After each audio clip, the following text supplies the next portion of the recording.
Grand angle consacré à ce G5 Sahel qui se tient à Pau dans le sud-ouest de la France. Avec nous pour en parler, Niagale Bagayoko. Bonsoir, soyez la bienvenue. Vous êtes président de l'African Security Sector Network, ASSN. À vos côtés, Boubacar Salif Traoré, bienvenue également. Vous êtes le directeur d'AfriGlobe Conseil.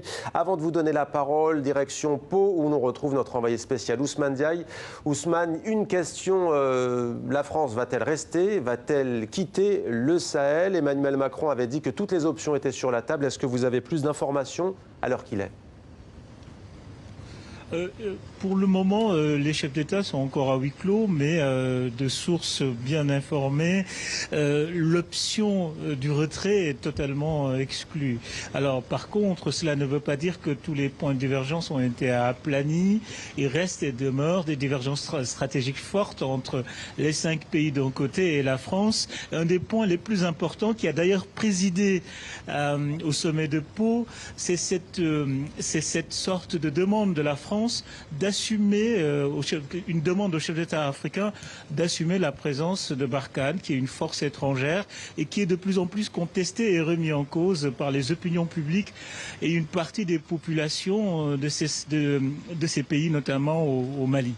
Merci Ousmane pour ces précisions. Puisqu'Ousmane évoque la force Barkhane, on va en voir dans quelques instants les limites. Quelles sont ces limites? Niagale Bagayoko, qu'attendez-vous de ce G5 Sahel?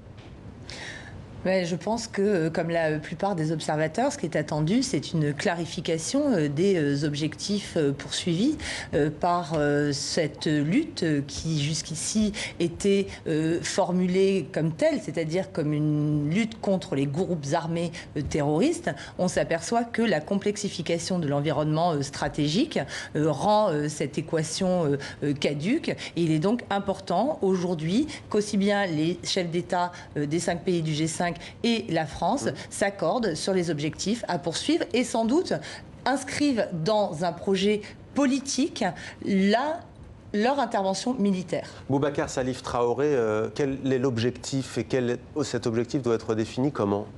Je suis d'accord avec ce qui vient d'être dit par Niagale. Au-delà de ça, c'est un bilan d'étape. Un bilan d'étape très important qui devait avoir lieu il y a quelques années déjà. Je pense qu'il y a trop de temps qui ont été perdus avant de venir à cela. Moi, j'aurais souhaité que cette réunion soit élargie, notamment vers la question de développement. On dit que le développement constitue environ 60% du processus et on voit lors de cette réunion que les acteurs du développement ne sont pas du tout présents. On sait que la zone est une zone composée de pays extrêmement pauvres, parmi les plus pauvres du monde, et mettre de côté la question de développement pour s'acharner, encore une fois, sur les questions militaires. Donc ce que vous nous dites, c'est que l'option militaire seule ne suffit pas? Ne suffira pas. Et tous les acteurs sont d'accord là-dessus et je ne comprends pas pourquoi cette différence entre ce qui est dit et au moment de passer aux vraies décisions, on laisse de côté cette question liée au développement. Et on va maintenant voir avec Grégory Fontana donc quelles sont les limites de cette force française Barkhane. On se retrouve juste après. La complexité de l'opération Barkhane est bien de savoir comment contrôler une zone grande comme une fois et demie l'Europe avec 4500 soldats français. Depuis ces derniers mois, les revers s'accumulent sur le terrain. 13 soldats français tués dans un accident, 71 militaires nigériens tués dans une attaque, 140 Maliens dans une autre. La réponse uniquement militaire, en additionnant les forces et on voit ses limites. D'abord, je crois qu'il faut une stratégie nouvelle. Pour moi, elle n'est pas militaire, ou plutôt elle n'est pas que militaire, loin s'en faut. Elle est aussi politique, elle est aussi économique, elle est aussi sociale. Seules les forces locales arriveront à résoudre cette question. Ce sont les pays sahéliens qui arriveront à résoudre la question sahélienne. Mais l'opération connaît aussi ses succès, depuis notamment le feu vert donné le mois dernier à l'utilisation de drones de combat. Barkhane, c'est aussi dans les pays de la région un sentiment anti-français qui se développe au sein des populations. Ça inquiète au plus haut niveau des états-majors, d'où cette demande de clarification. Souhaitent-ils notre présence? Ont-ils besoin de nous? Je veux des réponses claires et assumées sur ces questions. Je ne peux ni ne veux avoir des soldats français sur quelque sol du Sahel que ce soit, alors même que l'ambiguïté persiste à l'égard de mouvements anti-français, parfois portés par des responsables politiques. Barkhane, c'est la principale opération militaire extérieure de la France. Niagale Bagayoko, un mot sur ce que vient de dire Emmanuel Macron? Alors, un mot sur ce qu'il vient de dire, sur le contenu, mais aussi sur la forme, parce qu'on est aussi dans un contexte où la façon dont on formule les choses a du poids.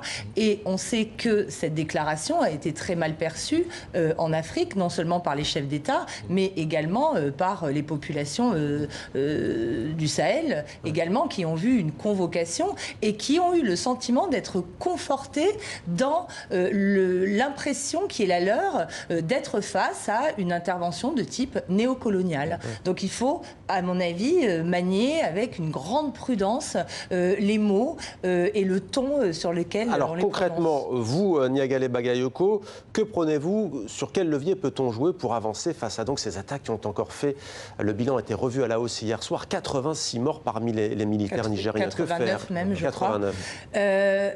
Que faire ? Je pense qu'il est extrêmement important de reconnaître la complexité de l'environnement stratégique aujourd'hui qui a complètement changé depuis le début de l'intervention française, qui à l'époque s'appelait Serval, en 2013. On n'est absolument plus dans le même contexte.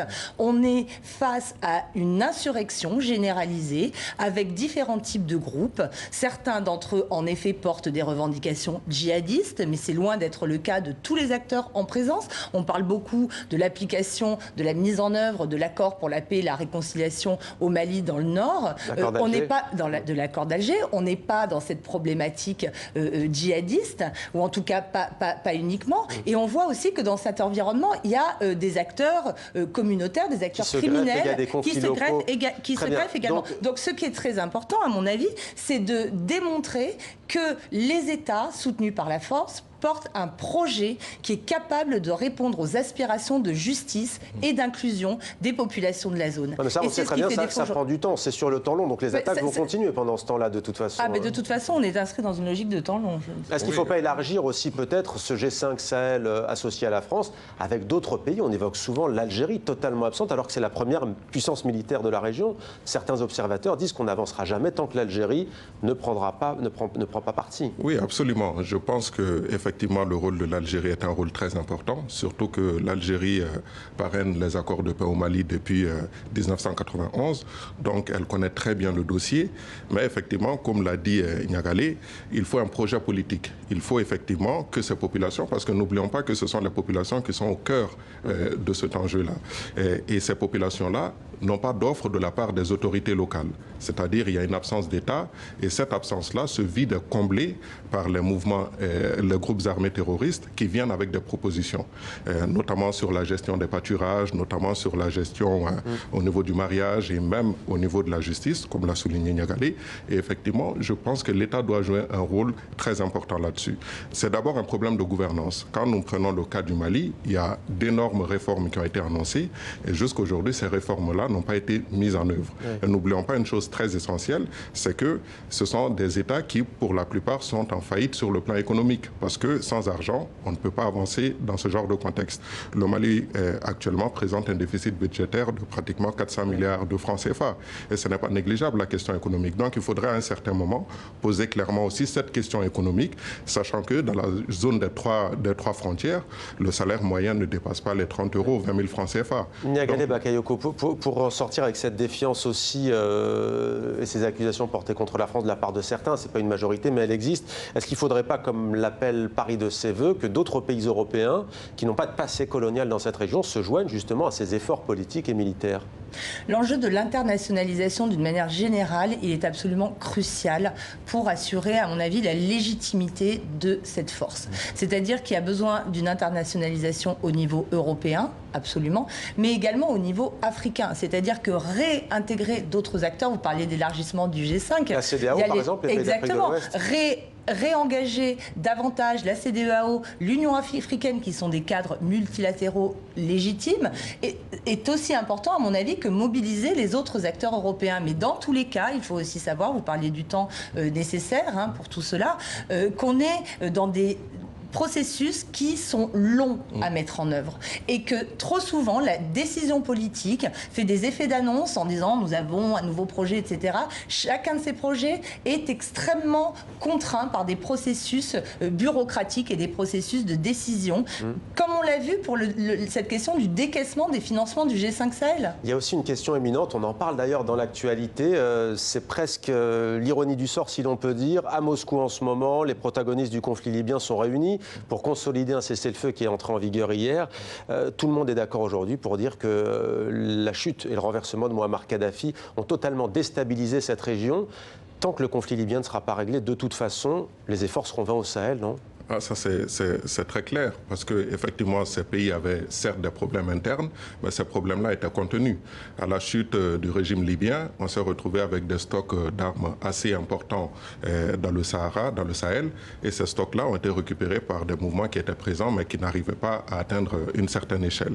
Donc, tant que la question libyenne ne sera pas réglée, il sera très difficile d'arriver à une stabilité dans la zone.